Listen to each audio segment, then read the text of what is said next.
Okay, Rabotai, today we are continuing in the Tzurba Merabonon, volume 16, the Weiss family edition of Hilchot Shabbat. Today we are holding in Hilchot Tefillot Shabbat Aleph, so 2 shiurim on Hilchot Tefillot Shabbat. So we know that on Shabbat we have special prayers. They're different prayers. They're holier prayers. We know that the more holy a person, the more his tefillot are more in depth, the more played out, they're more holier. Well, guess what? On Shabbat, everybody has a neshama yetera, has an extra neshama. That's why the tefillot of Shabbat have to be on a different level. They have to be super. They have to be upper. So today we'll start Hilchot Tefillot Shabbat Shir Aleph. We're on page 193. Hopefully, Be'ezat Hashem, we'll be dealing with Mincha of Erev Shabbat, Kabbalat Shabbat, which is very interesting as it is a later institution, about 500 years ago. The Kabbalists in Tzfat instituted the Kabbalat Shabbat that we have today. So it's not from the Talmudical times, although there is some source in the Kabbalistic things from Talmudical times. We'll see that. We have Arvit Shel Shabbat. We're going to talk about Shacharit of Shabbat, Be'ezat Hashem. So let's start with Mincha of Erev Shabbat. And we're on page 193. Let's take a look. Says the Tur, in source number 1. Says the Tur, "V'nichnasin lebeta knesset umitpalin tfilat mincha kemo b'shar yemot hachol, ela she'en noflin al penehem." On Friday, we go into the shul, and Rabbi Chaim, we have seats on top, seats up here.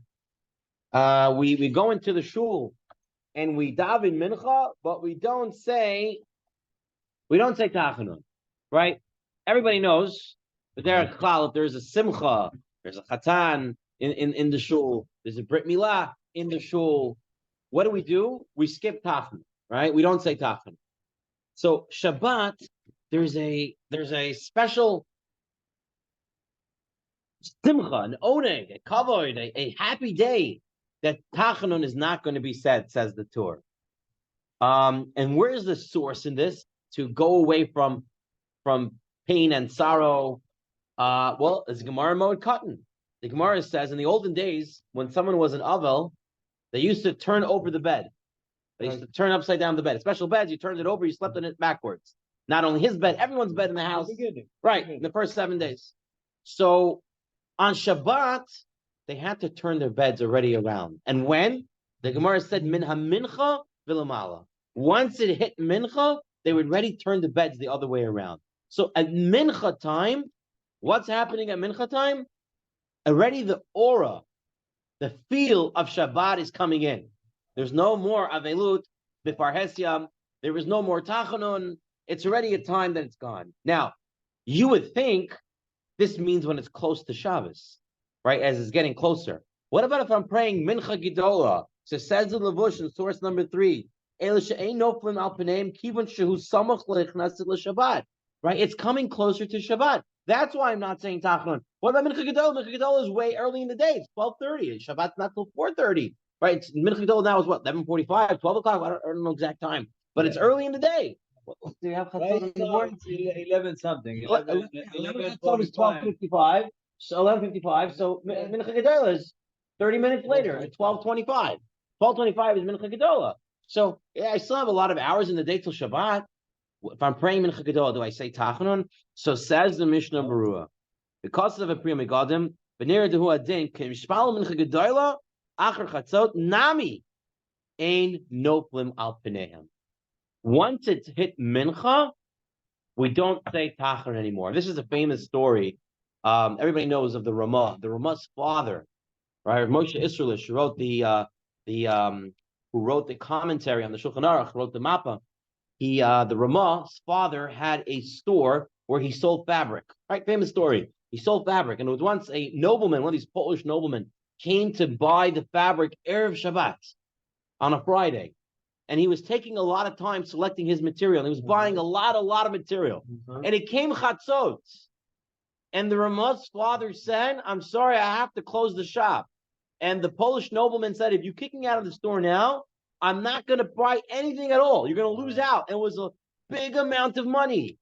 And the Ramah's father said no. He said, I don't care. I don't need the money. Shabbat's coming. It's Chatzot. I'm closing my shop.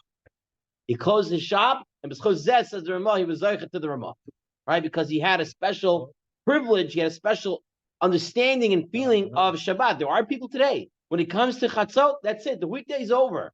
I'm already in Shabbat mode. There's that's it. My father should live and be well. He had his his shop on Friday was closed at Chatzot. That's it. That's it. Chatzot was over. He would come home. He would be Marvis Sedra. He would prepare the shiurim. He would prepare the drashot, learn. He would do other things in L'chavod Shabbat Kodesh, and everything else was done for. Okay, it was Chatzot is Shabbat. Now it's interesting to note that the Shar Kavanot, right? So Chaim Vital writes that the Kedusha of Shabbat begins not at Chatzot, but an hour before. In the 5th hour of the day on Erev Shabbat starts the Kedusha of Shabbat, says the Shar Kavanot. So it's not just Achatzot, apparently it's an hour before. Okay, so Shabbat's, the aura of Shabbat's already in, and the 5th hour of the day, an hour before Chatzot.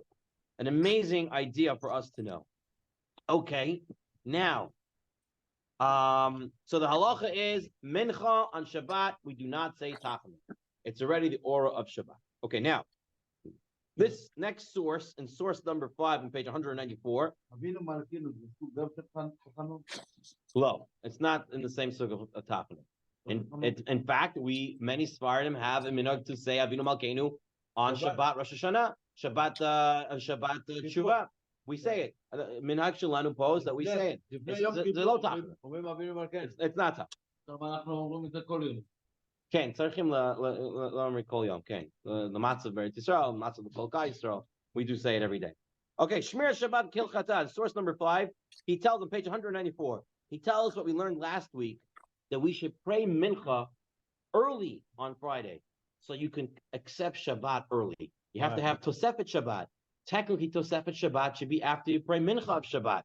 So therefore, says the Shmir Shabbat Kilchata, try to pray Mincha a little bit early into the day. Now we come to the Isha Yisrael, who deals with another din. And this is the din, this is the halacha. What happens if you walk into the shul on Erev Shabbat, on Friday night, and the shul was already Mikabel Shabbat. They finished Mincha, and they had Kabbalat Shabbat. Now, what point is exactly considered Kabbalat Shabbat? So for all intents and purposes, the Yalkut Yosef says, when we say Boi Kala in the last stanza of the Chadodi, that is when we accept Shabbat. Not from the Chun Narananat, no. In fact, there are minhag, and we'll see this shortly. Mizmor David either, also not. The only other option is Mizmor Sheli Yom Shabbat that we say after Boi Kala. Okay, so it's Boi Kala or Mizmor Sheli Yom Shabbat. That is where the poskim says that's where you're accepting Shabbat in the Tefillah. So what happens if you walk into the shul and they're up to Boi Kala? Okay, they're up to Mizmor Shel Yom Shabbat. They accepted Shabbat. Can you pray Mincha in that shul? So says the Isha Yisrael, Lo Yitpalel. B'toich Beit HaKnesset, afil b'yechidus. Beit HaKnesset, asher kvar kiblu es HaShabbos. El yotza achutza v'yitpalel sham. What he should do, it's not proper. If they already accepted Shabbat, it's not proper for you to come and pray Mincha there. Right. So what do? Go into the hallway. Okay? Go into the hallway, pray outside the main sanctuary. This way, it's not doesn't look improper there. So here in the Yalkut Yosef, outside the Tzurba for a minute. Yalkut Yosef, page 189. Halacha 5. Someone arrives at the synagogue after the congregation has already accepted Shabbat. He's not prayed yet Mincha. He may not pray Mincha in the shul. He should go elsewhere and recite it. Now, what happens if he walks into the shul around Lechuna Ranana, or he walks into the shul as they start Lechadodi? So they didn't yet accept Shabbat. But if he starts Mincha, he's not going to finish it. But he's already while they're accepting Shabbat. So says Rabbi Chaim, what? He's already in. He's already started. Let him stay. So as long as he started before they accept the Shabbat. Right. So that is the halacha for Sfaradim. He says over here.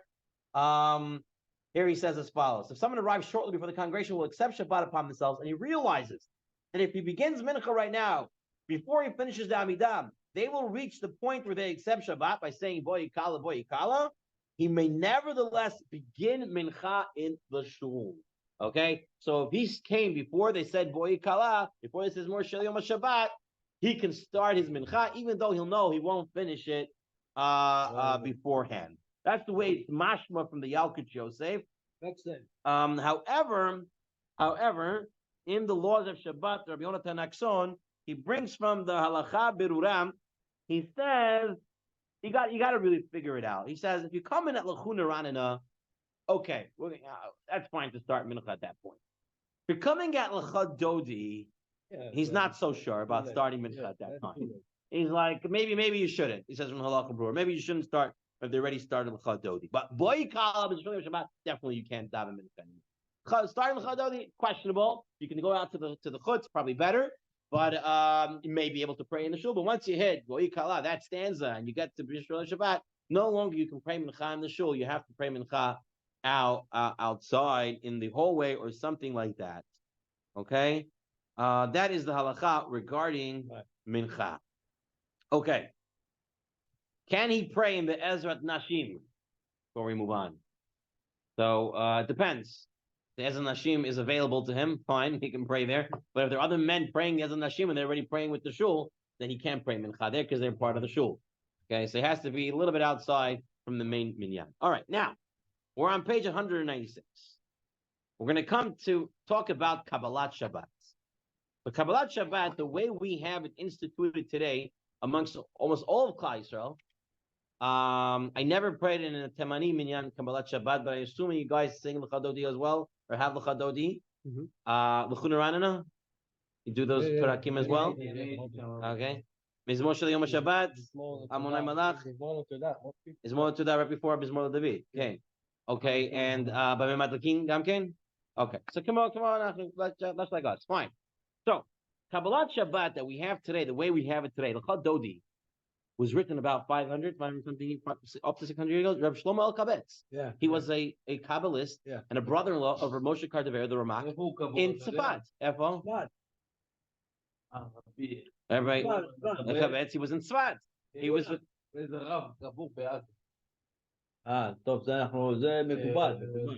So, Rav Shlomo Halevi Al-Kabetz, he wrote the L'cha Dodi the way we have the L'cha Dodi today. Okay, so it's really a 500-something year old tradition to sing L'cha Dodi. And where does the whole source come from? Take a look at the Gemara Masechah Shabbat, source number 7 on page 196. It tells us about Amoraim.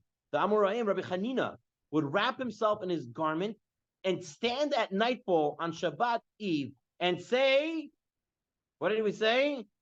Shabbat Hamalka. Rabbi Yanai, Levish B'nei Ali Shabbos, he put on his Shabbos garments, but Omer, he would say, Boy Kala. So this is the source in the Talmud about Kabbalat Shabbat. There were Amoraim, there were sages of the Talmudical period that would go out and greet the Shabbat Hamalka. So the Kabbalists took this to the next level. You started. So the Arin, or the Ramak, or Shlomo Halevi Al-Kabetz, they took this and they took it to the next level. And we have now the L'chuna Ranana, the L'cha Dodi, the Mizmor Shel Yom HaShabbat, Amonai Malach, all this, the way it's instituted, the way we have it, you go to the Nusach Ashkenaz, it's pretty much the same way. Maybe they'll sing Yidid Nefesh before they start Kabbalat Shabbat. Maybe the Nusach Sfard say Ki Gavna, which is a Zohar from Parshas Truma, that they might say. But overall, everyone pretty much has the same setup of Kabbalat Shabbat, which is very interesting. Yes.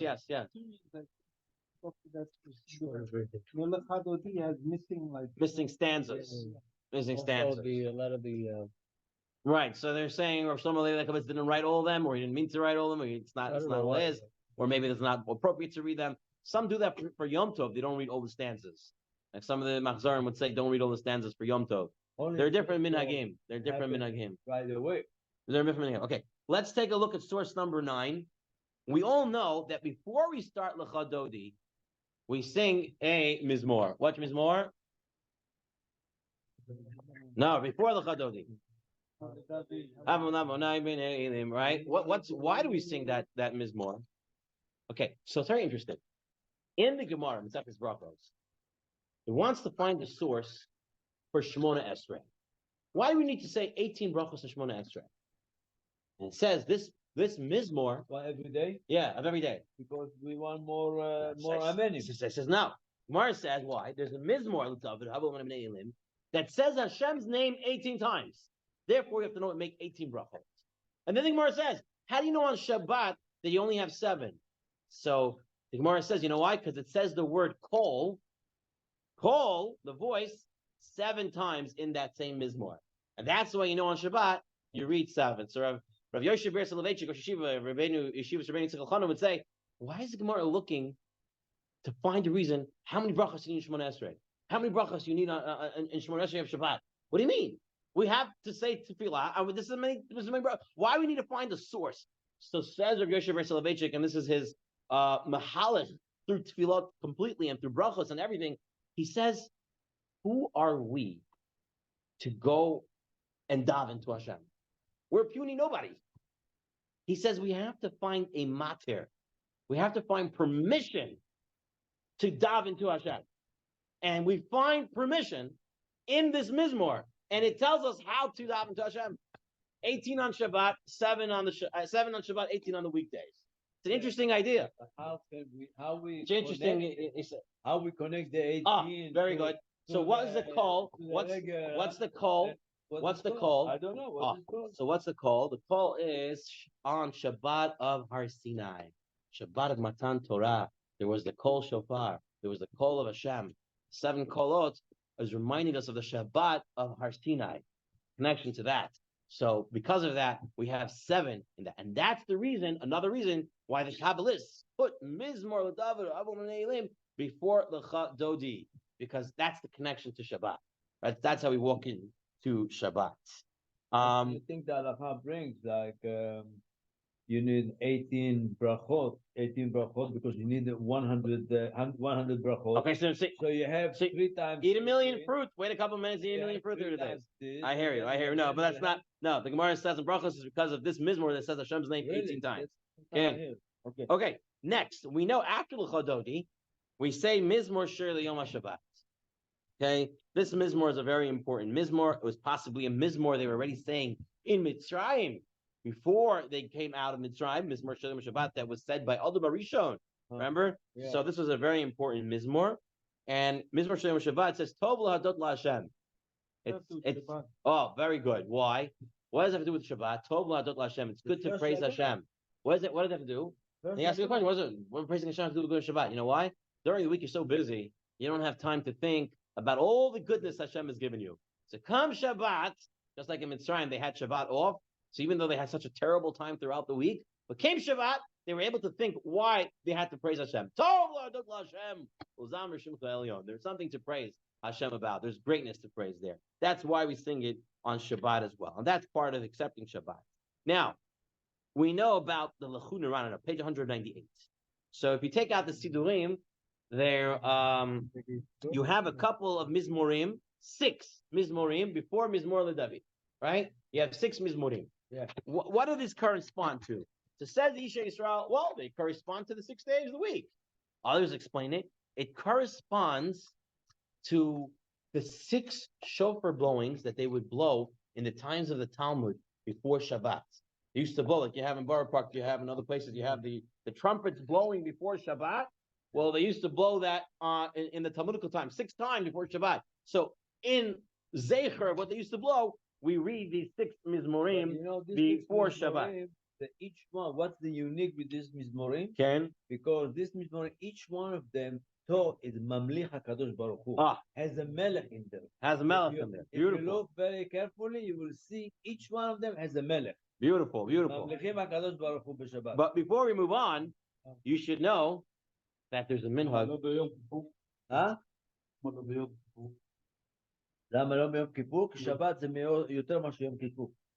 I don't know, but let's move on for a second. Rabotai, before we move on, you should know there's a minhag by many not to say Lechut Nirana, not to read the 6 Mizmorim. Yeah, that's Many Sfardim. Yeah. In fact, if you ask me what my minhag is and what this shul should do, I would say not to read the Chunuranim. My father is not to the Chunuranim. No, because he starts right from his Morla David, facing that way. Because this is the minhag that's brought down. So take over here. The Abu Draham, right? The Abu Draham, the Machzer Vitri, they do not bring down to say the Chunuranim. In fact, the Chacham Tzvi, right, also started from his Morla David, did not start from the Chunuranim. However, the Machzer Vitri is French. It's, I think Rashi's Machzer. But it's something to do with Rashi and his Machzer. Right. Someone there.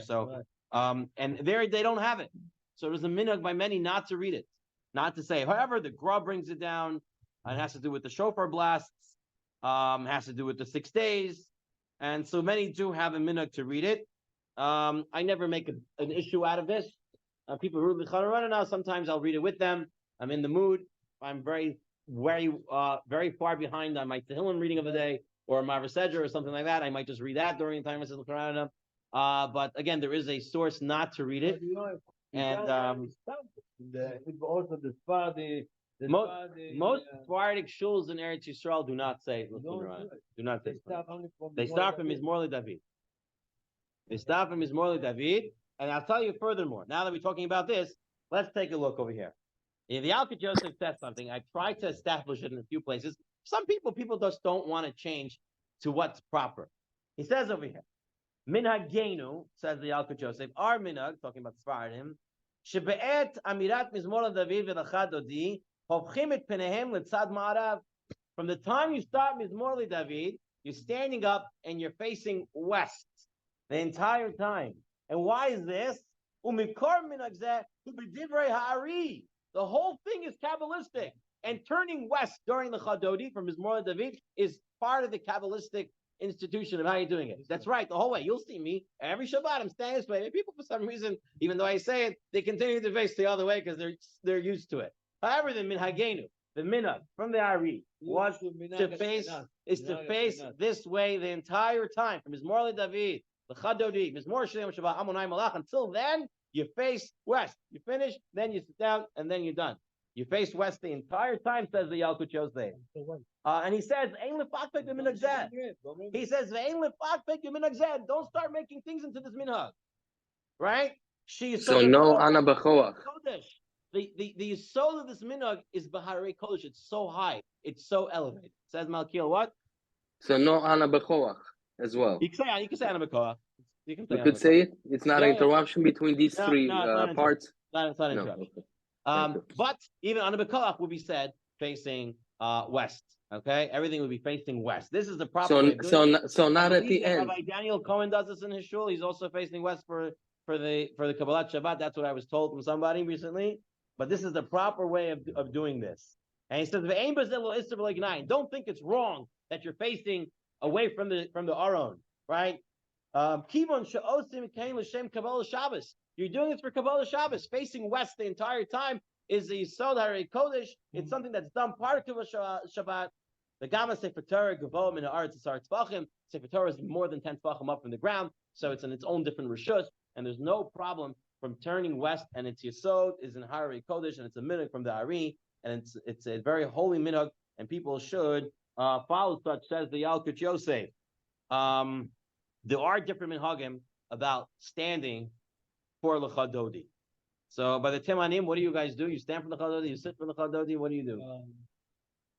You stand? Okay, some have no idea. Okay. Some communities have the custom to stand for the beginning of Kabbalat Shabbat until after the paragraph of Hashem Malach Geut, and we face west the entire time. That's the main minhag of Sfaradim. Some communities have a custom to stand during Boy Kalam Mizmor Shalem Shabbat, only those last parts. He brings down here from the Rabbi Yitzchak Yosef, he writes, when praying in a minyan that acts differently than you should follow the minhag of the place. Right? That's if the place has a minhag. Right? So a place has to have a minhag, and you would follow what they do. Yes. So if it says the original students added the Lechon Ranena in the beginning, So Yeah. why can't we follow that? We could. We're saying that he's saying according to our results, start Mizmor David, but his students added it later, so it's a continuation. Of the you could. Most people do say the Chunarana and Chutz La'aretz, and Eretz Yisrael, I've seen otherwise. Most Bukharian Shul say it. Yeah, we do a lot of things. Yeah, we follow most of the minhagim. I think the Bukharians have this thing like, how long can we make each tefillah? Like, how long can we stretch it We out? just taking all the minhagim pretty much. I hear you. Like, how long we can make this? Okay. Rav Shul in Main Street skips it. We start from Mizmor David. Very good. So Yechiel says that we start from Mizmor David and Rav Chaim Shul. Yeah, that's the main minhag in Eretz Yisrael is that way as well. My father's minyan also in Borough Park is starting Mizmor David for years. They don't say the Chunarana. But again, it's not if your shul is doing the Chunarana, there's a yesod for it, there's a makar for it. I wouldn't go and say switch it up. It's fine. If they're asking what to do, then you can instruct them that it's fine to take it out. All right. It also will make the davening faster. You don't have to then rush. Also, Can you hear me, Rabbi? Yeah, Sean, go ahead. Yeah. Also, I think the kids enjoy too when you have those extra paragraphs because it's kind of it trains them to be outspoken, to say, to read it out loud. That's also to read out loud. So it's kid friendly. That's very true. Also, it gives everybody a chance to read it together. Many shuls do that. It's also a great thing. So you have two tzadim. You have what to do. Each minhag is holy, and everyone should continue the minhag that they have. Okay, let's move on from over there. Bameh madlikin. Okay, when exactly to say bameh madlikin is also a huge machloket. Do you say right after the chadodi before Mizmor Shel Yom Shabbat, the way we used to do it in the shul, and then do you remember? And then we switched it and say lechadodi Mizmor Shel Yom Shabbat, and then say bameh madlikin. Both minhagim are okay. Both minhagim are okay. Depends which what you're following. In the Yalkut Yosef, interestingly enough, he recommends to say bameh madlikin after the chododi and then Mizmor Shel Yom Shabbat afterwards. But I'm not going to say to change the minhag. You do the minhag that you have because there are different minhagim of what to do. Okay, Makiel? Is it because Tzet Kochavim comes out and then Shabbat learning of Torah is much more powerful, so they waited out until the end. So Tzet Kochavim comes in. Yeah, to make Bimah Madlikin, Mishnayot. So I heard this chat this week. Someone said, why at all are we reading Bimah Madlikin? Why at all? Why at all are we reading it? So some say because it says Isartem, Iraftem, Adliku Esaner, so it tells you instructions for Shabbat. But I heard a different shot this week. I heard what? You're starting Shabbat. How do you start? Talking about you start with Talmud Torah. You want to start Shabbat? How do you start Shabbat? You're ready to start learning Torah. Talmud Torah. And you start learning Mishnayot. That's the first thing you do when you enter Shabbat. So interesting shot over there. So we know that when it's Shabbat Yom Tov, Shabbat Chanukah, Shabbat Chol Hamoed, we don't say b'meh madlikin. Nusach Ashkenaz says b'meh madlikin. Sfardim say b'meh madlikin. Only Hasidim Udam Nusach Sfar usually do not say. They say b'meh madlikin. But Nusach Sfar they don't. Kigavna. The Baal Shem Tov and his students say to say Kigavna, where b'meh madlikin is already an older source before the Baal Shem Tov. So we say b'meh madlikin. Yeah. All right. The Nusach Svard we say Kigavna. This is a Zohar from Parshas Truma. That's not our minhag, but that is Nusach Svard. Okay. Now we go into the next part of the shir, and we're going to start with the Arvit of Shabbat. Okay. Friday night Arvit. So the first thing we have to know. The davening pretty much is the same, right? We started up a little differently. We say a couple of psukim, then we say Kaddish, but the Kaddish is the same. The brachot before Shema are the same. The Shema is the same. The first bracha after Shema is the same. The first change in Tfilat Shabbat is Hashkivenu. And what's the change? Says the Tur. Look in the bold part in source 13 on page 201. We don't say Shomer Amo Yisrael. We don't say that. Right. K'di Isa b'midrash sheb'Shabbat ein tzrichin shmira sha'Shabbat shomer. You know you don't end off Shomer at Amo Yisrael ad because you don't need shmira on Shabbat. Shabbat itself is a shomer. Ki es shmira Shabbat el yishmereni. You don't end off the bracha Shomer at Amo Yisrael ad. Now The Torah brings out another idea, and we have to stop and think about it for a minute. He says, and Nohegin, we're Noheg to save a Shamru after Hashkivenu. And the Torah comes up with an idea of why we're saying it. What's the problem of saying Vishamru? What would be a problem of saying Vishamru? Hefsek in what? Between the bracha and The Geula, Geula. the Tefillah. We have the Gemara in Brachos tells us that you have to go from Geula to Tefillah. So, right, in the morning we go straight from Geula. Gal Yisrael, Amanai Sivtai Tiftach. At night we say Hashkivenu.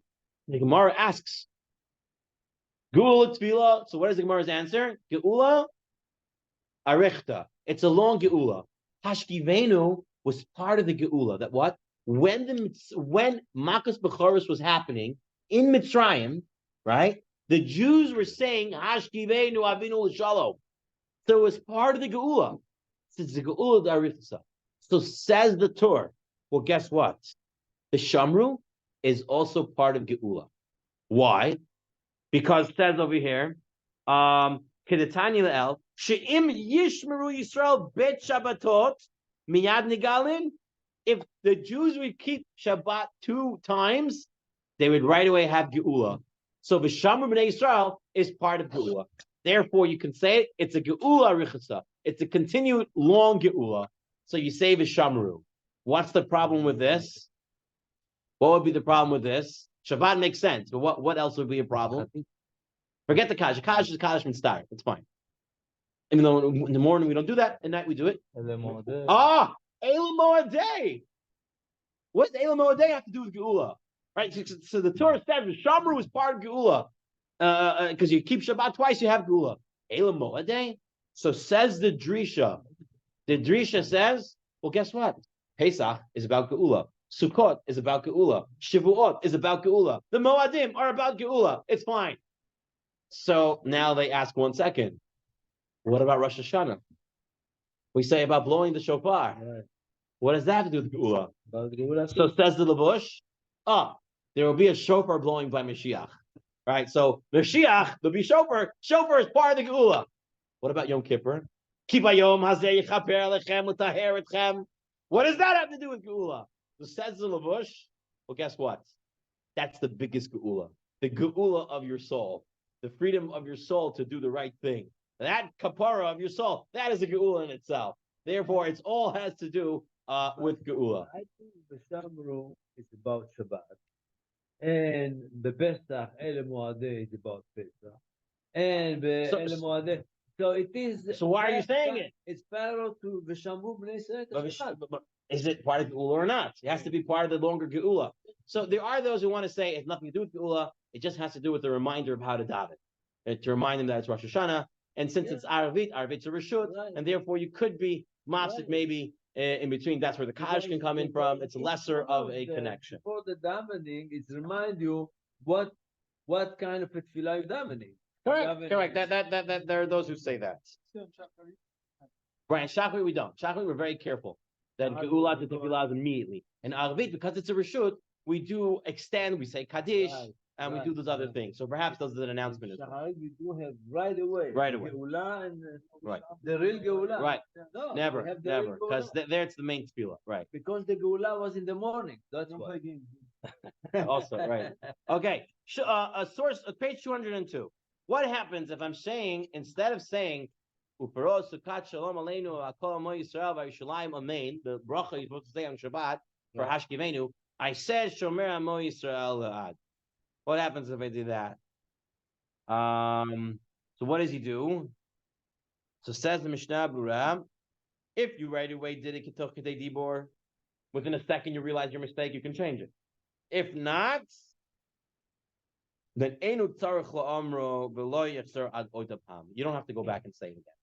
Shomer Amo Yisrael Le'ad, even though on Shabbat you don't need Shmira, but that bracha is a good bracha, and therefore if you messed it up and you didn't change it right away, you leave it as is.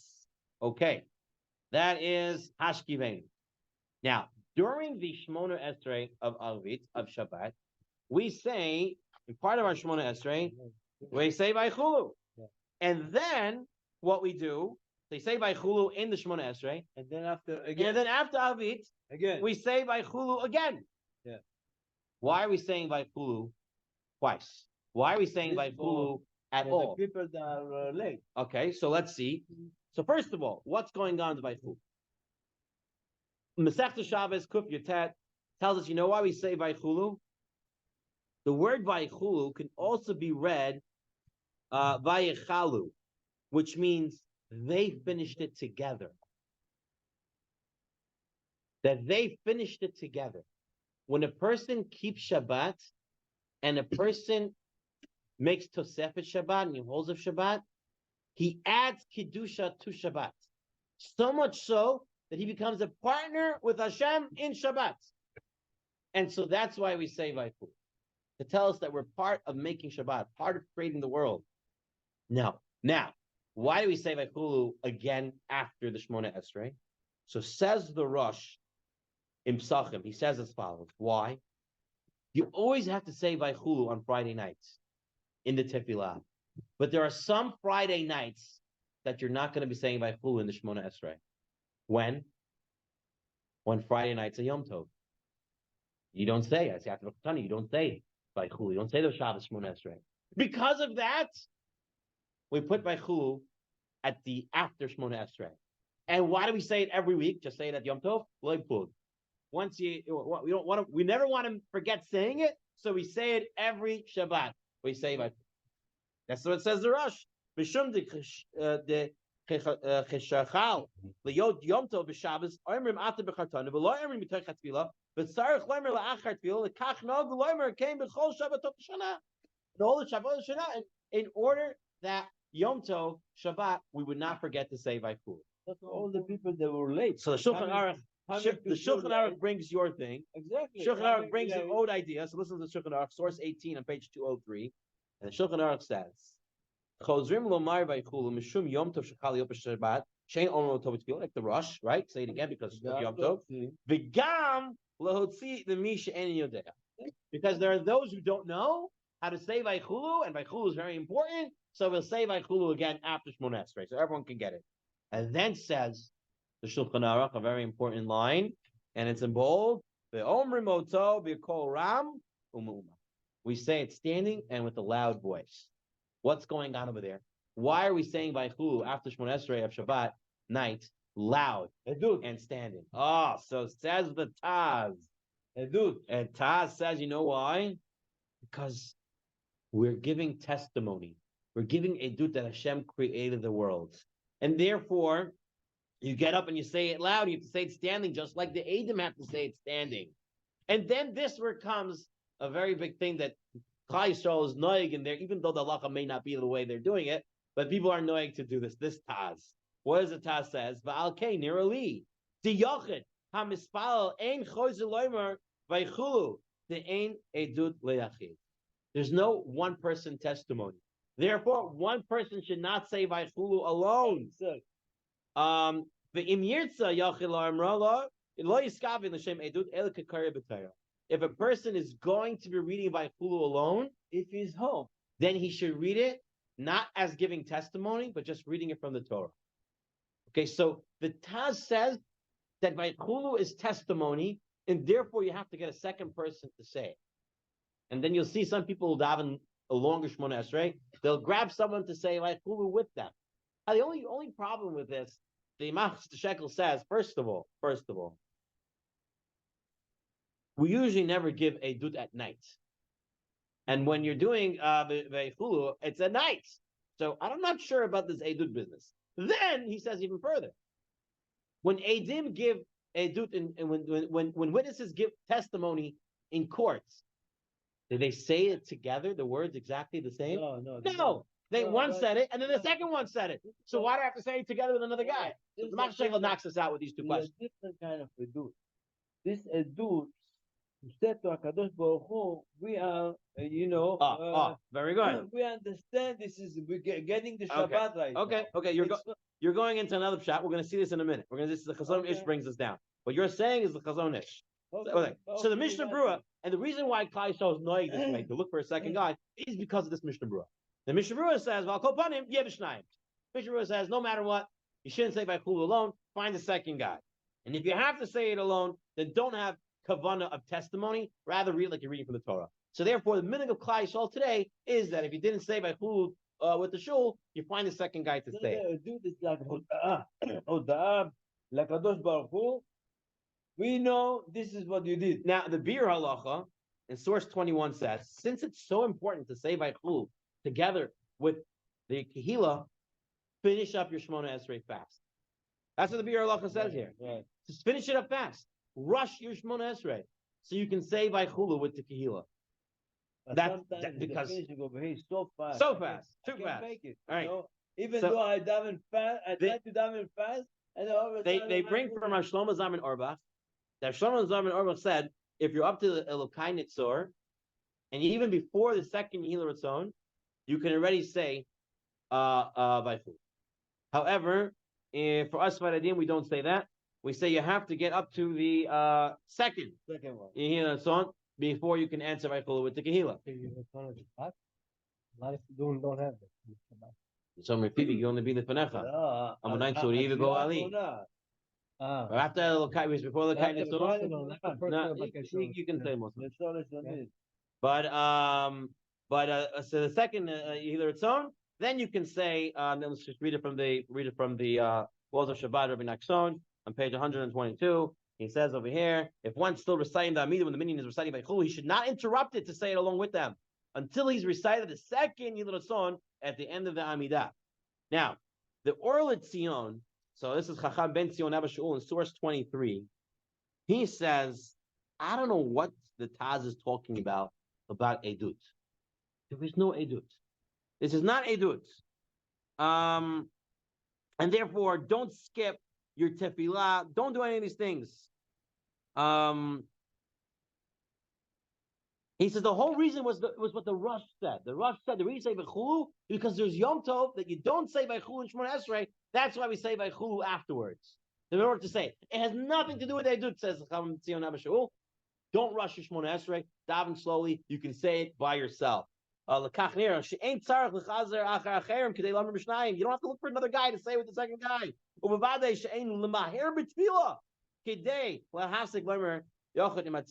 Don't rush. Don't say it. It's not Edut. You're fine. Okay? Because that's not part of the Atav V'Chartanu.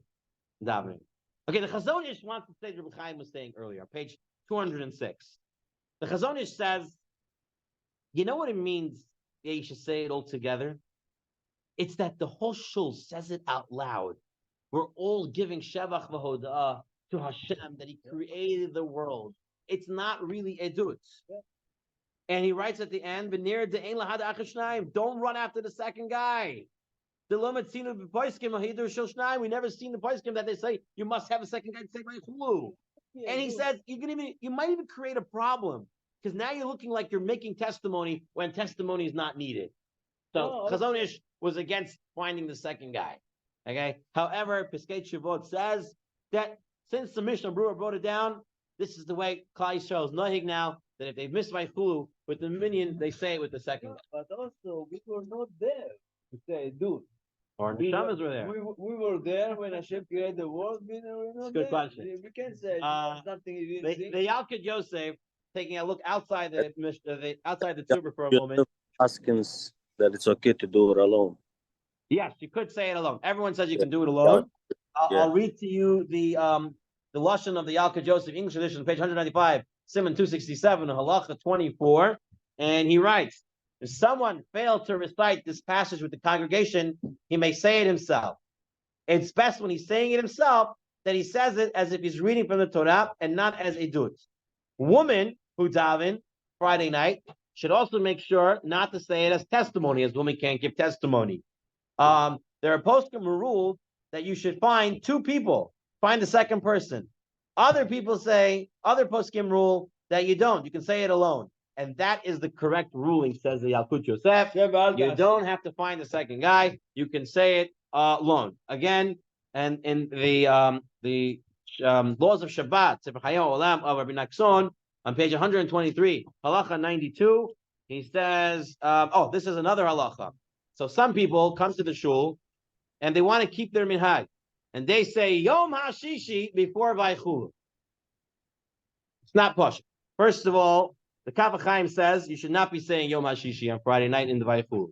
The only time she's saying Yom HaShishi is when you're making Kiddush. All right? That's the Kaf HaChaim. The Rav Pa'alim, the Ben Ish Chai, also says you should not start Yom HaShishi on Friday night. You should start straight from Vaychulu.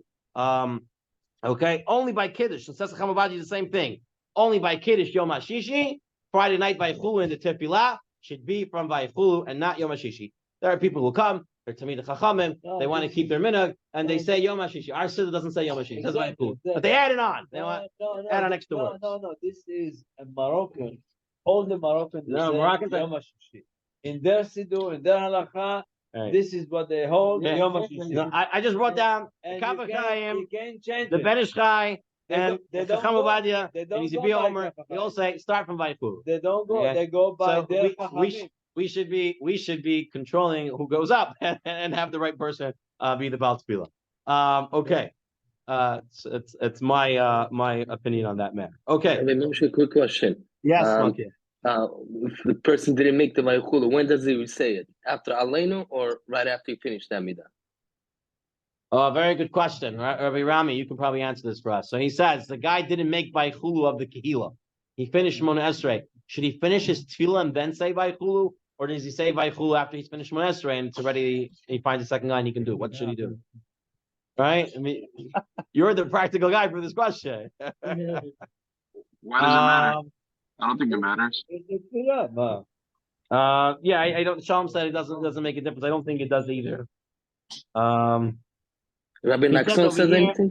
So he says over here in the Rabbi Yonatan Nachson says after he finishes the Amida, he should recite Vaychulu again to himself. Yeah. Okay, so it seems to be after the Amida. No.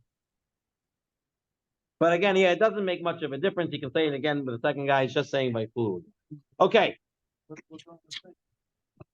Yeah, just took him. That's not that's what he said. Okay, now we come to another idea that comes Friday night. And this is the bracha of Me'en Sheva. What's bracha of Me'en Sheva? If you take a look in the Siddurim, right? Magen Abraham, right? We have this Magen Avot, Bimamarom, right? We have all this tefillah after the Shmona Esrei. So why are we saying this? Okay, the halakha says because people the ma'achrim. People came late, right? So the Gemara tells us on those days they were coming from the sadot, right? So the field. Okay, so take a look at the Taz. There's a Gemara and there's a Rashi on our page 207. We're turning to page 28 where the Taz brings down what happened. Nitkana mishum sekanat mezikin shebatei knesiot shelehem hayu besadot. תקנו אותם בשביל בני אדם שמאחרים לעבור לבית הכנסת שישימו תפילתם בעוד שאשר הציבור מעריך כדאית בפרק במה מדליקים. So says the Taz, why do we have this after Arvit? We never have a repetition of a Shmona Esrei after Arvit. The Rambam says because it's a Rishut, so we never have repetition. So why on Shabbat are we throwing in this thing of Magen Avat Midvaro? This Me'en Sheva. So says the Taz, because in the olden days, the shuls were in the fields. And from the field to the house, Friday night was a dangerous time. There was spooky stuff. There were demons out there, mazikin out there. So if people came late to shul, we didn't want them to walk home alone. So we extended the tefillah somewhat, so those people who came late can catch up and leave with us. And this way, they wouldn't walk home alone. That's where this bracha was instituted. Right? The one exception that you do not say this Magen Avot Bidvaro is Pesach, the first night of Pesach. Every shul does not say. There are Moroccans who argue with this. Also in Chagim. No, we always say it, even on the Chagim, the Shabbat. Oh yeah. Shabbat, we always say. I'm saying when the Chag is right, mamash be'erev Shabbat. No, we don't. We say it. We say Magen Avot. Rabbi, Only time we don't say Magen Avot is Friday night of according to Chacham Friday night of Pesach first night. And why is that? Because it's Leil Shemurim. It's Leil Shemurim. So you don't need You don't need to say him again. No one's going to get hurt. Even the guy walking alone is not going to get hurt. Also, we say Rabbi, halal, like, Yes, also yes, if it's not a minyan kavua. So we're going to get into that next. Right. So I was saying, even in a regular shul, you don't say it on Pesach, first night of Pesach. I was once in a shul, and it was the 7th night of Pesach, and it fell on Shabbat. And the Rav of the shul said, don't say it. And the Chazan didn't say it. And then afterwards, I showed them that it was only the first night that you don't say it. And the 7th night, you would say it. So the Rav then asked me, why didn't you say to say it? So what do you mean? The Rav said not to say it. That's it. We don't say it anymore. Right? The Rav said not to say it. We say, there's no machloket anymore. The Rav said not to say it. We don't say it. But I wanted to show you the law is that you would say it. I didn't want to. You don't want to stop it. If someone made this thing, you don't want to embarrass someone in public. Right. So in the Yalkut Yosef English edition of Pesach, he goes through the whole thing over there. He stands very strong. He says we wouldn't say it. There are apparently those who would say it.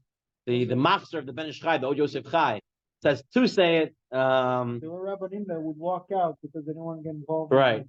So the Chavavadji says if they would say it on Pesach night, don't answer Amen, because it's a bracha levatah. That's how far he would went. Right. Okay. But anyway, now like Yechiel said, we're going to come into another idea over here. Says the Shulchan Aruch in source 29. If you're davening alone, you don't say this Me'en Sheva. The Ramah says, but if a guy wants to be machmer and say it, okay, say it, but not with Hashem's name in it. Okay, not with Hashem's name in it. The Rivash says, this is a Rishon, the Rivash says, we don't say it in Bet Chatanim or Bet Ha'avel, in the mourner's house or the Chatan's house. With the whole source of this Me'en Sheva brachas, Magen Avot, was in the Bet HaKnesset. If you're not in the Bet HaKnesset, you're not saying this bracha of Me'en Sheva. Says the Shulchan Aruch, in Orman bracha Me'en Sheva Bet HaChatanim u'Ba'avelim, Deleka Tama D'Machirin Levasha Yud Nezikun, because there's no reason for this. So we're going to deal with this. We're going to deal with this a sec. So Rabbi Agadi says, but there are people who have minyanim. Like there's a block minyan. There's on the block every Friday night they have a minyan. Right? They don't want to walk so far in the cold. Right? So they gather together in the house. You don't need to say Torah or anything. You gather there. Depends. Is that a minyan kavua? Depends. That you can say Mein Sheva there? Or is it not? If it's mamash kavua, like every Friday night, then yes. But there's no other tefillah there. Why? No other tefillah. Okay, but they have a minyan. You'll find paskin that you could say it there, but let's see what Mishnah Berurah says. Source 32. Mishnah Berurah says, about kishiyesh kaviyos al eza yomim. So he says has to be there for a number of days. The yesh sefer Torah etzlam, and there's a sefer Torah there. So Mishnah Berurah brings down, you have to have a sefer Torah there. It has to be a meaning that's somewhat kavua there. Then you can say Me'en Sheva.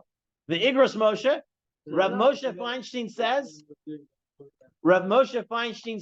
You could say it without. What does the sefer Torah have to do with anything? Exactly. Without What? sefer Torah. I'm not the meaning here. I don't need a sefer Torah for this meaning. Why does the sefer Torah make a difference? I have a meaning. I don't have a meaning. I can say Me'en Sheva, not say Me'en Sheva. And he says it only has to take place with if it's a minyan that's kavua. And how do you define what's kavua? Right? And that's the question. It has to be davening there. There has to be a lot of davening there. Nothing to do with the sefer Torah. So we'll have to deal with that in a moment for practical halacha. The Piskei Teshuvot in source 34, he brings down Shmirat Shabbat Kilchata and the Yalkut Yosef. They all bring this. So we'll look at source 36, the Yalkut Yosef, page 211. Let's take a look. Ein l'shel tzibur loimer berkat me'en sheva ela ach v'rak. The Beit HaKnesset says the Yalkut Yosef only in a shul. The Mokum HaKvul Tefillah, a place that's established for Tefillah. So a guy's making a Shabbos Sheva brachos, and he's in Damikel, or he's in Troika, or he's in one of these restaurants. They don't have a minyan there every week. It's not a place where they daven all the time. Should not be saying Me'en Sheva there. Should not be saying it. I remember when I had my Shabbat, the Shabbaton with the yeshiva, she was in halacha, or Rabbi Shankolevsky, and we were davening in Beit Tefillah of Lawrence, and we were davening not in the shul, but in the social hall, the hall right next to the shul. And I remember my Rav was going around asking the people in Beit Tefillah, do you guys daven here often, like frequently? They say we hardly ever daven in the hall. So then he said, we're not saying the bracha me'en sheva here because it's not a makom tefillah. So you don't say it. All right, that's the way you possibly. Yoitzav said, "Ein lo bracha zu." Of Yerushalayim, the only exception is Yerushalayim. Shekedushata chamura, because there, Yerushalayim, Jerusalem, is so holy. There's so much holiness. Everywhere in Yerushalayim, even if you're praying not on a shul, you say it. Shemipnei rov kedushata chashuva kebet hakneset. Guess what? Jerusalem is a shul. All of Yerushalayim is a bet hakneset. Now, which part of Jerusalem? So says says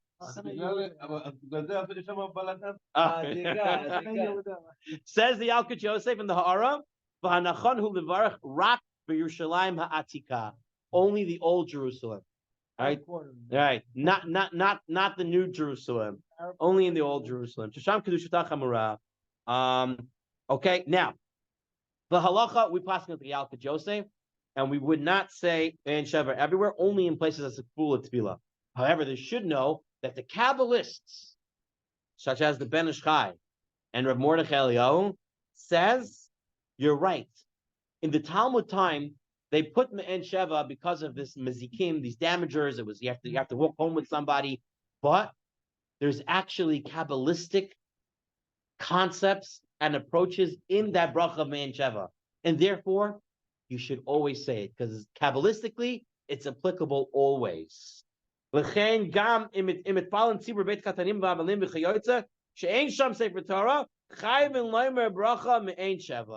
always say the bracha of me'en sheva, says the Ben Ish Chai. We don't paskin like this Ben Ish Chai. We would only say it in the places that's kabul tefillah. So taking a look 1 minute outside of this Tzurba, one other halacha I want to talk about this me'en sheva. So some people who are not versed in halacha, they get up and they're the Baal Tefillah, and they get up to this bracha. It's somewhat of a Shemona Esrei, so they bow. Baruch atah Hashem. You're not supposed to. Says the Yalkut Yosef, Yesh chazanim shtachei tzibur shnagul l'chroy l'shtachel b'tchilas bracha me'en sheva. V'shechashavu shebracha zo hi kimai chazaras tefillah lachash. V'zeh eino. It's not. Ki be'emes ein bracha me'en sheva nechsheves kein chazara. V'loy matzinu shetkanu b'kriyos v'shtacheva. Therefore, hilkach sheva al taseh adif. Don't bow by the bracha of me'en sheva. It's not a real Shemona Esrei. Don't bow the Chazara. No, Chazara is a real Shemona Esrei. No, talking about Chazara of Arvit, of Shabbat. Right, and the me'en sheva, we don't bow. That's an important halacha to know. Some people don't know. They get up there and they bow. Yes, Malkia.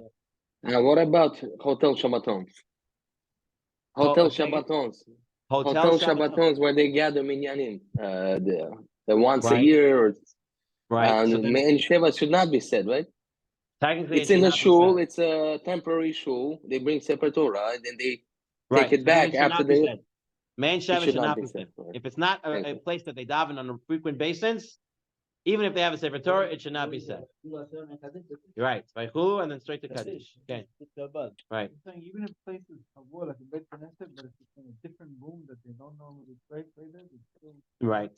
Yes. If it's not part of it's not the room. It's not a davening room. That's correct. He says over here in the Shabbat laws of Shabbat, Rabbi Yonatan Akson, he writes over here, a minyan who only prays together on Shabbat and not during the week. So this is a Shabbat minyan, but has a Sefer Torah, and they pray there every Shabbat. That's kavua enough, and you can say me'en sheva. Okay, and we talked about the first night of Pesach. Okay, so that's halacha l'maaseh. If it's not a place that they daven frequently, then you should not say me'en sheva. Every night you show it. Every night. Is it a kavua tefillah? No. Kavua tefillah doesn't mean that I have a yeshua. I made it tefillah now. Kavua tefillah means I have B'kviyas, I'm having tefillah there. I mean, I know it's going to be there. You think they have every night. It's not a kviyas tefillah. It's only talking about the same people. I don't want to pass on different people. I'm not going to. It's different people. That's different people. Yeah, and that's what I'm saying. I'm not passing on this question, but I'm going to tell you. My understanding is that it's not a tefillah kviyas. It's a what's it called, a convenient tefillah. Right, we're all there anyway, so we're praying Arvit. But it's not a place that I know every night that I can go and pray Arvit, because not every night they have Yeshua. So even though on most nights they have Yeshua, it's not a place that I know I can go. It's not a kviyas tefillah. We're talking about kviyas tefillah because I know every Friday night they have a tefillah. Every time they have a tefillah there, it's kviyas. Yeah, All right, like the shul. Every time they say can have minyan, they always have minyan. You know, it's the clearest place. Okay, fine. Let's move on to the next din of shacharit of Shabbat. Okay, shacharit of Shabbat. The first thing we have to look when you get to shacharit of Shabbat is before shacharit of Shabbat. What is that? I want to eat something. So we know always before shacharit is a problem with eating, right? You're not supposed to eat before you prayed for yourself. Right, you're not going to eat on your blood, right? You have to pray and then you eat. However, we've seen that a lot of us pray better after a nice cup of coffee with milk and sugar. Makil's saying yes. Some people know you drink and you drink something good, strong, and now you can daven better. And even a piece of cake, perhaps. Right? If it's going to be a long tefillah, maybe there might be room for a piece of cake. Fruits might be. But what about Shabbat? There might be another problem. Rabbi Moshe, What about Ephraim said coffee is not eating though. He said coffee is not eating. Okay, Ephraim. drinking is also problematic. Even water might be a problem. Right. But we allow all this. The question now is, what about Shabbat? I have kiddush. I have to say kiddush before I eat. Do I have to make kiddush if I'm drinking my cup of coffee or I'm eating my fruits in the morning before shachrit? He's saying no. So the Beit Yosef brings down that Zman of kiddush doesn't start. The time of kiddush doesn't start until you pray shacharit. Once you pray shacharit, now you have to have kiddush. So before shacharit, there's no reason to have a kiddush. You can eat as long as it's permissible, like every day. Says the Shulchan Aruch, l'shtot mayim. Talking about water, but boiker, koyin tefillah, it's mutter. Mipnei shadayin l'chal alav chayvus kiddush. Be'mechol be'mishabat be'yom tov. He says it doesn't make a difference. Shabbat, Yom Tov, you can always drink water. Okay, you're not talking about coffee. Coffee and tea, all this is already added on. Okay, you're talking about just water. You don't have to make kiddush because you didn't pray shacharit. Now, I'm going to walk out of the Tzurba for a moment because I want to look at the Sephardic halacha about ladies, about women, Shabbat morning. Why would the halacha be different? But because they don't have to daven. They have to road from daven. They don't have to daven. Right. If she davens every day, then if she davens every day, then her halacha is like a mat. Then her kiddush only comes into place once she prays shachrit. But if she's a woman who doesn't pray shachrit every day, she goes with the Rambam. She has to just say thank you to Hashem or she davens mincha. So says the Yalkut Yosef. I'm going to read to you from the English on page 312. Women who don't pray shacharit, they have no obligation to pray at any particular time. They do not have to say shacharit. A woman is obligated to pray once a day. She can pray mincha or arvit. Therefore, says the Yalkut Yosef, a woman's obligation to recite kiddush begins immediately at dawn on Shabbat morning. If the sun comes out and she wants to eat, she has to make kiddush. Her chiyuv of kiddush, says the Yalkut Yosef, comes out at alot hashachar. Now we can get away with it because we're praying shachrit. So now, the woman. So now it's a reward for all these women that are davening. They don't have to do kiddush. They can drink without the kiddush. And it's forbidden. I'm reading the lashon, and it's forbidden for her to eat or drink anything until she fulfills the mitzvah of the daytime kiddush. Says the Yalkut Yosef. So a woman, our ladies, you have to let the ladies know. They get up in the morning, they think they can have coffee and tea and cake, and they can have cereal and yogurt and all these things before the husband comes home. According to a halacha, the way we follow the Yalkut Yosef, they should be making kiddush. Only if they don't daven. He says here, however, if it's a hardship, like she's very weak, she's nursing, and she can't make kiddush, then she could eat beforehand, before the kiddush. This is based possibly on the Igros Moshe. The Igot Moshe Feinstein wants to say that when does the woman eat? When does she really eat on Shabbat? Once her husband comes home. So her chiyuv and kiddush is associated with her husband. And therefore, when her husband's chiyuv gets in, that's when her chiyuv comes in. That's the Igros Moshe. So perhaps that's where Chamavaji and Chamitzlak want to say that women who are weak, perhaps they can eat before the kiddush. Maybe they're holding on it belongs to the husband. But this is all for women that don't daven. Right. If they don't daven, if they daven every day, Then like they're gonna have a then- kiddush. then Right. Then they- after shachrit. after Shachrit. So before Zman of kiddush, Shachrit, they right. can drink. But there are a lot of ladies. I mean, the majority of the ladies in the shul don't come to shul on Shabbat morning. My wife, she Ah, davens. You have a tzaddikus. So we're all should be zeicha to have our wives being She tzaddikus. daven more than me. Oh, you see that now we know she's a real Asian thing. Oh, in this sense, since we had daven shachrit, if you daven shachrit every day, Amida, right? Rabbi. Yes, Sadiq. Right, Rabbi. So according to those that hold that the chiyuv of kiddush only comes in after musaf, a woman wouldn't really have a chiyuv of kiddush because they don't even daven musaf. That's correct. But do we really hold of that? We seem Doesn't to be seem saying like that it applies after kiddush, after shachrit. Okay, that's the way we Right. pretty much go. Although that there is that opinion, we don't seem to be holding like that most of the time. We say that it goes after shachrit.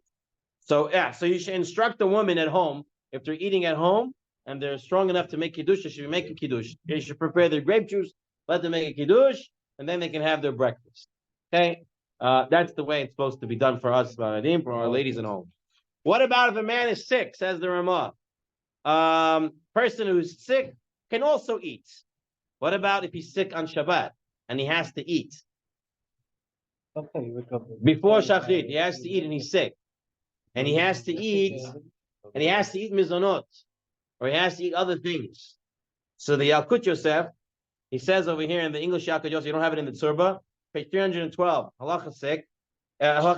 If someone who was instructed by his doctors that he must eat immediately upon rising in the morning before he recites Shachrit, he can eat without kiddush if he's not eating bread or cake.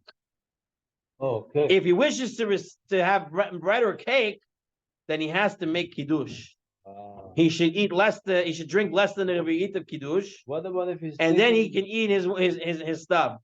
What about if he's thinking just less than a kazai, piece of cake, a very very small one? It's less than the shears and less than the shear. But he's saying that if he needs to eat, if he's sick and he needs to eat, he needs to make kiddush. If he needs to eat mizonot, right? He should make kiddush, says the Yalkut Yosef. Right, but he's saying that when it comes to like a meal, right, what it means, because literally the Shulchan Aruch said mayim, you're drinking water, you don't need kiddush. So we extended it to coffee and tea and vegetables and snacks. But you can have coffee with a little bit of sugar. Yes. Because they are dachul shal haolam. Right, but it seems to be if you're making an actual meal before shachrit, you're gonna have to make kiddush. That's what it seems to be saying. That if the sick guy has to eat right away, right, and he's going to eat mizonot, a real mizonot that he could get to hamotzi, or he's eating bread, says Chamawadia, he has to make kiddush beforehand, even before shachrit. But there's no make this before davening. It's just an issue of lo adam that you can have. Right. But I also have this question, but it's what he seems to be saying. He says, saying it. Yeah, no, here, right here in the Yalkut Yosef. Yeah. Says, Chayil shal pi tzivu harifoim olav la'ochel b'boker kodem shachris minadin ein tzarich l'kadosh kodem achilas ach im rotzel l'kadosh al yayin tavo l'bracha v'yishmer yayin kolam l'uvad v'yochel kazayit ugel l'kayim mitzvahs kiddush v'mokum suda v'achir sheyispal musaf yichazor v'kadosh al yayin v'yotz l'chova aliba l'chol adeyos. So he says that you don't have to, but that's the good way to do it. That's what he's saying. What about bracha shenat tzilka? I don't understand. The fact that he's making a suda seems to be another time. It seems to be that once you're making a bread, and look at the Igros Moshe, he says the same thing. Here, look at the Igros Moshe in the Tzurba, page 215, source 43. Yeah. Kiddush b'chodesh yitzarich la'achol kam shachris nira lanias daiti le'achriya de im tzarich la'achol pas avshu rak pas abay b'kisanin sheish lo din pas v'kriya suda tzarich l'kadosh. He has to make kiddush. The Igros Moshe says the same thing. If you're eating a suda as you're sick, and you have to eat a suda before shachrit, you have to pas even pas b'kisanin. You have to make kiddush. Okay, that's what they seem to say over here regarding this. Okay, I want to move on. We have one more section. What about food? Fruit seems not to be a problem. Because fruits it's not, you're not kvei suda on fruits. You can't be kvei suda on fruits. Right. You're not kvei, there's no din of kvei suda on fruits, so therefore it wouldn't be a How problem. do you know that? You said drinks, wine, No. tea, coffee, but how do we extend? It seems to be the only differentiation is when you're making a suda. And suda is pas or pas of a kislin that you get the shear of suda. That's what it seems to be. Okay. Or revealed wine, right? Right. So he says to drink less than the revi'at of wine. That's right, because the revi'at of wine can also be suda. We'll get into Hilchas Kiddush. We'll get into that. But that's correct. Okay. Now the orders of the prayer of Shacharit. The first thing to know before we get into the Tzurba is that when it comes to praying Shacharit of Shabbat, there are two things that we have to know. First of all, most places start a little later on Shabbat morning, just because it's Shabbat. You don't have anything else to do. You can rest, you can relax, you can pray a little later. Even though you're praying a little later, you should pray b'ne'ima, pleasantly, with songs, but you have to make sure that Zmanik Tefillah is met. I mean, don't stretch the songs and miss Zman Kriyashma. Don't stretch the music and miss Zman Tefillah.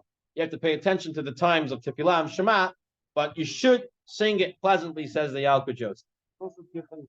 There's also Tircha the Tzibura, but the Tzibur should understand it. When it comes Shabbat, it should be a time of singing, a time of more Tefillah. That's why we have more Tefillah on Shabbat, because you have the time to do it. But it should be a normal sense. There should be some normality. Okay, now comes the whole idea of Nishmat. We know we say Nishmat Kol Chai on Shabbat. On Yom Tov, we say Nishmat Kol Chai. Nishmat Kol Chai is a very important prayer. One of the questions that is, what happens if I come to shul and I want to daven with the kehila, with the whole davening with everybody, but I come in late. Should I skip Nishmat or not? So the Ashkenazic poskim, including the Piskei Teshuvot, brings down you never skip Nishmat. The Mishnah Berurah also on source 48 says you don't skip Nishmat. Skip the other parts of Sukkot de Zimra. Don't skip Nishmat. The Yalkut Yosef does not say this way. Take a look at the Chazon Avadia on page 218. He says opposite. Adif l'darek Nishmat Kochai she'enu enel minhag. Right, in the bold lettering on page 218. He says skip Nishmat Kochai. It's only a minhag. Every day you say the regular Sukkot de Zimra. So you don't skip the regular Sukkot de Zimra. That's more important. So it's parts. It says rather skip Nishmat Kochai than skip the parts of Sukkot de Zimra. That's what he's saying on Shabbat. Rabbi, the better question is the Pirkei Tehillim before Pesukei de Zimra, the extra ones, or Nishmat Kol Chai. So good question. Yechiel says I have the Pirkei Tehillim in the Hodu that's extended on Shabbat. Either I can skip that or I skip Nishmat. Then what would you do, Yechiel? Not sure, but I think Yalkut Yosef said to recite the first four psalms before Hodu. Another 10. I think he even gives chashivas to the first four. And then to say Nishmat Kol Chai, but either or, I'm not sure. I'm not really sure. So if you take a look at further in this source on 49 in the Chazon Avadia, and he says, what happens? So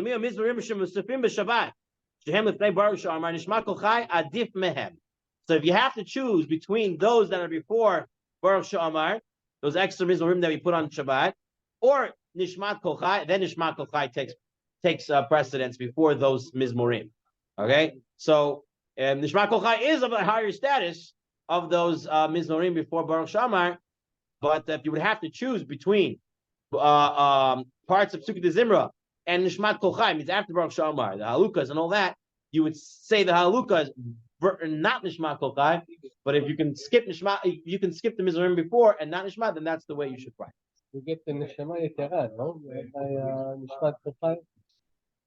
Possibly, I believe so. Yes, that's another part of the neshama. I just wrote something over here, page 277, halacha 12. Oh, so he says someone came late to the synagogue on Shabbat morning. He finds that he must skip a portion. It's preferable he skip Nishmat Kol Chai than any part of Pesukei de Zimra, because it's only a minhag of Geonim, says the Hamuadia. Therefore, you would skip that part. Just one other idea, and we'll end off for tonight. Says the Ramah, if you missed Nishma Kochai in the davening, you missed all the parts of that special for Shabbat. You don't have to go back for them, says the Ramah, except for one. That one, because all the other tefillot on Shabbat are not specific about Shabbat, says the Aruch HaShulchan. They're just extra praises. Shabbat, that's about Shabbat. So you have to go back and go and say it. It says Shabbat doesn't mean go back and say the whole bracha. Just say that part, Shabbat. That's the part you'll have to go back and say. Where's that located? That's right after the bracha of Yoter Or. Okay, so this concludes Hilchot Tfilat Shabbat Shir Aleph. Bez Hashem, next week we'll continue Hilchot Tfilat Shabbat Shir Bet. Bring your neighbors next time. That's you. Okay. Rabbi Hanan Meksham Yatzak Baruch Hu Zakoi Yisrael Fika Chibal Hem Tov Misva Shneimar Adonai Hafetz Leman Tzito Yagdir Torah V'Yadir. Amen.